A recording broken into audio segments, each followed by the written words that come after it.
Leer es vida, con Jordi Nadal. Un podcast de Plataforma Editorial.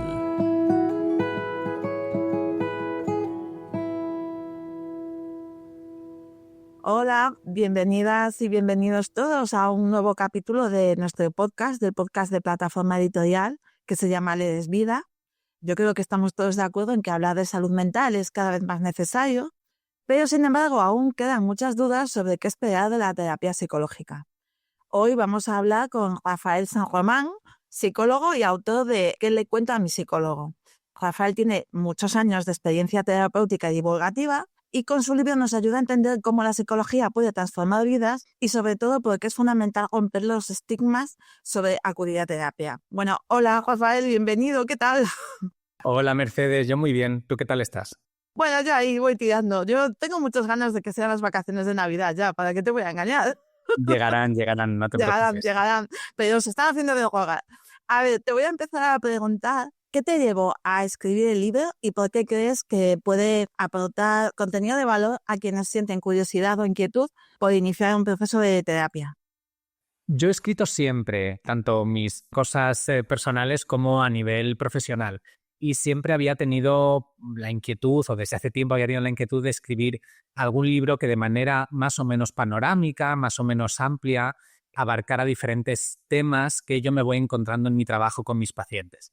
De modo que cuando surgió la oportunidad de escribir este libro, enseguida vi bastante claro que iba a girar sobre lo que para mí, desde mi experiencia, son los asuntos o los temas principales que los pacientes en general o los míos en particular hablan conmigo en terapia, y descubrí que pues, pueden ser fácilmente clasificados en estos 4 bloques que tiene el libro, que hablan de la identidad, la familia, la pareja y el trabajo, que son grandes categorías dentro de las cuales se puede hablar de muchas cosas. Y entonces mi intención era pues reflejar sus experiencias, las experiencias de algunos, es imposible abarcarlas todas, ¿no? Sus experiencias acompañadas de mis comentarios, de mis reflexiones personales que ellos me inspiran, de una manera que fuera accesible al gran público, porque yo detecto que el gran público, la gente de la calle, siente una gran curiosidad por la profesión de terapeuta, siente una gran curiosidad sobre de qué se habla con un psicólogo, de qué se puede hablar, de qué no, de qué merece la pena hablar y de qué no,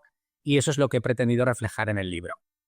Claro, porque también hay como una especie de imagen que yo creo que tiene que ver con las películas, que son todas películas de Hollywood y las series sobre lo que es la terapia.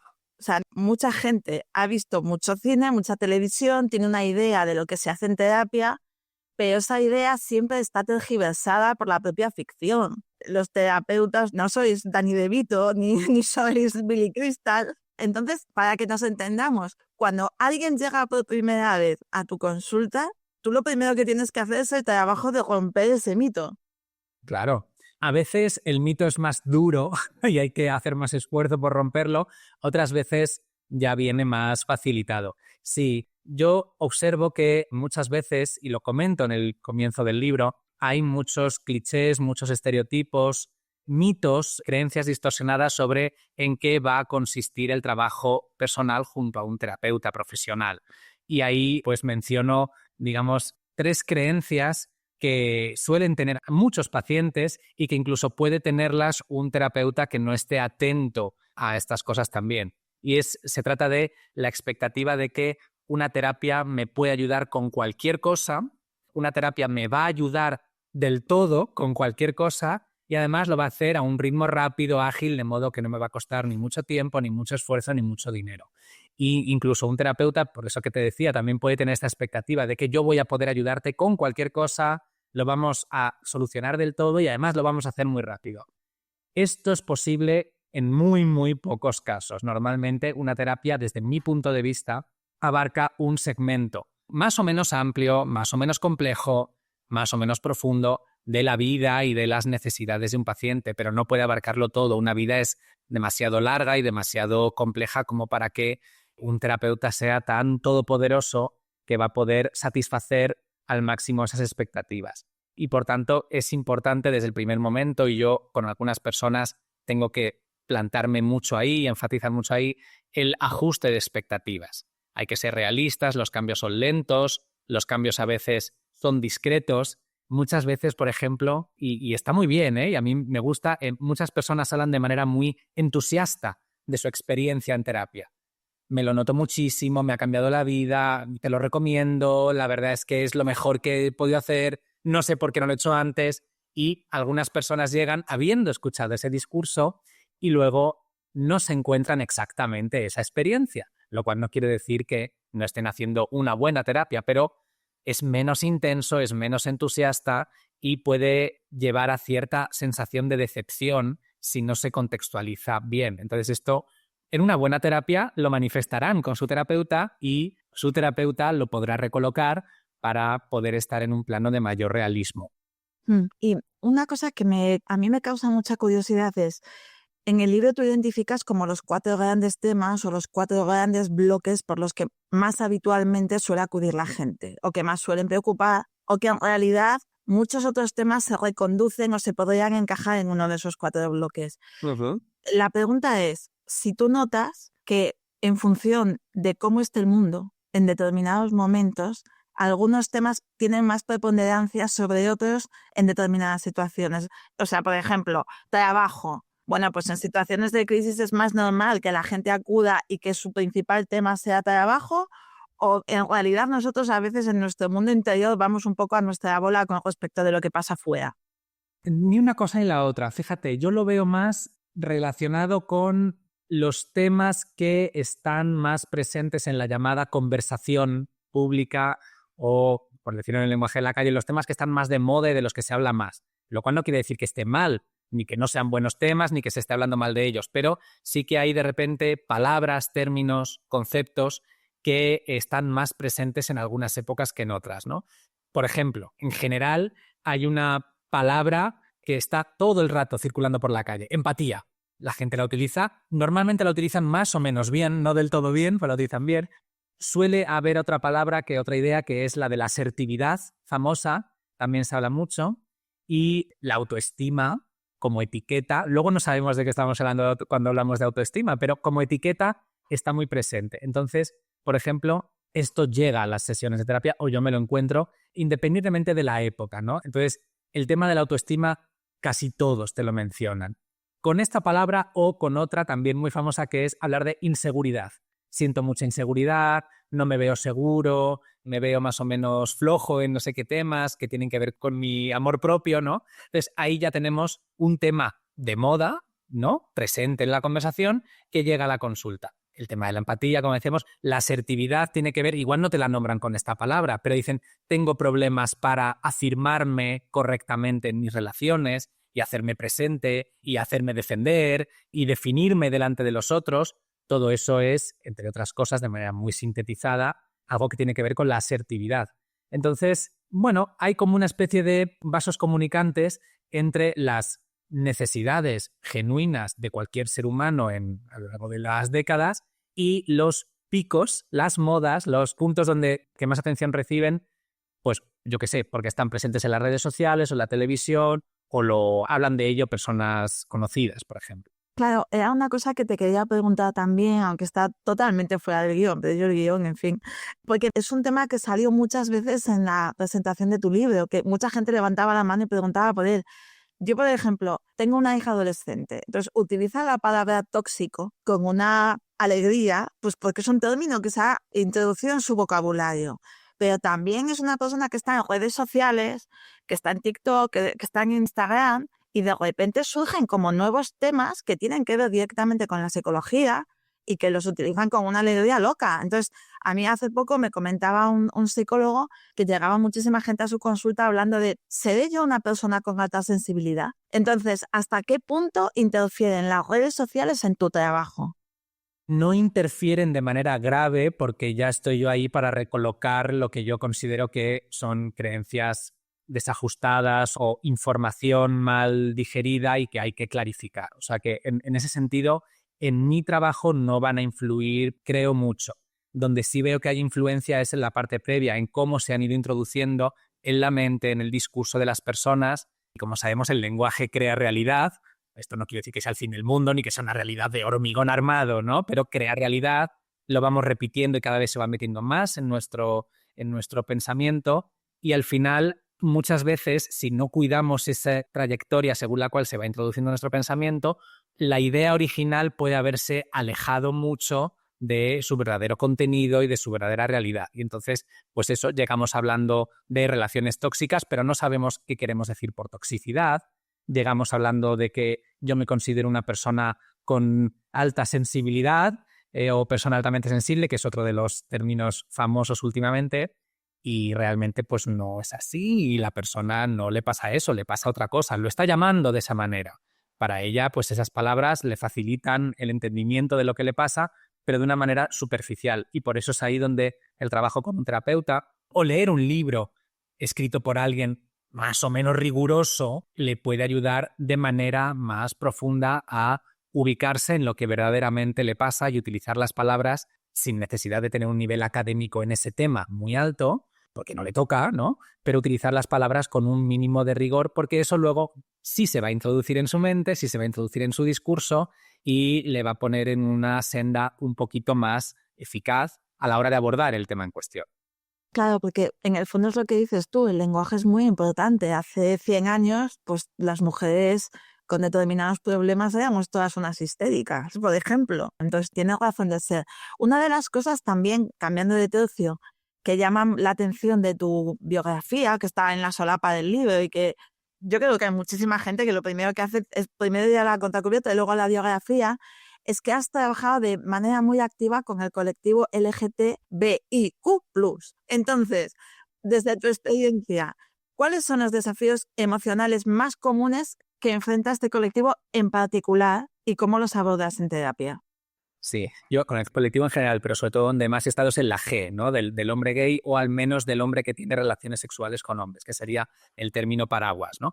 Con este colectivo en particular y en general y el particular que yo veo más, que es el de los hombres, hay un concepto crucial, nuclear, que es el de la homofobia interiorizada, que es la interiorización por parte de estas personas del prejuicio homofóbico que han percibido en el exterior por parte de las personas con las que han convivido y de la sociedad en general. Es un concepto nuclear, pero no hay que reducirlo todo a eso, ni hay que explicarlo todo en base a eso, hay que ir mucho más al detalle.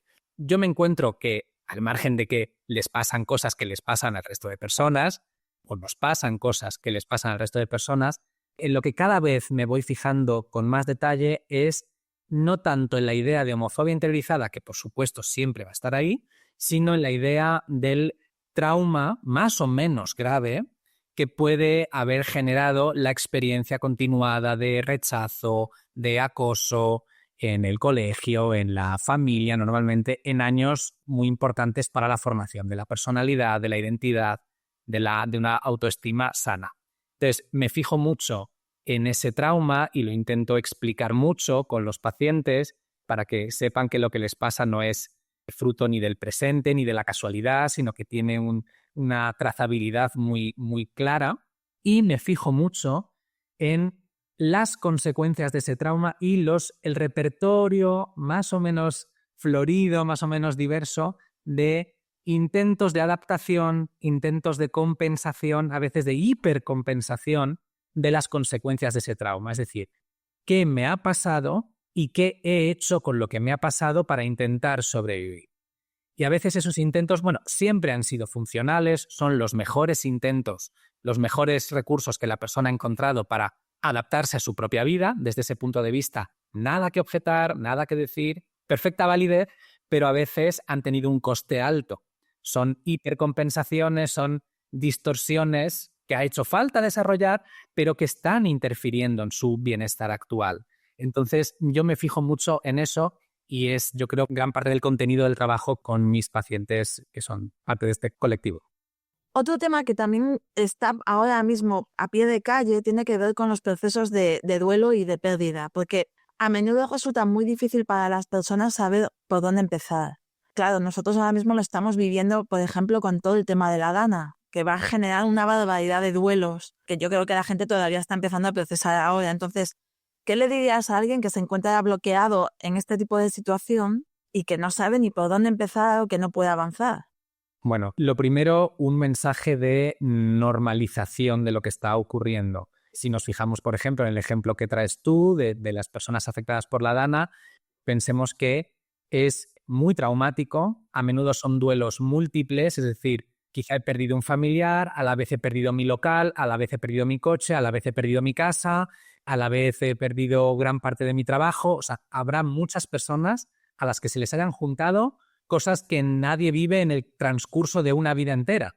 Esto es un factor de riesgo, de complicación del duelo, y hay que tenerlo en cuenta, y es normal que me esté costando arrancar, me esté costando procesar, que mi cuerpo esté reaccionando mucho, mucho más rápido que mi mente y que me esté costando, bueno, ir integrando las diferentes dimensiones de esta experiencia tan brutal que me ha pasado por encima de un día para otro sin esperarlo.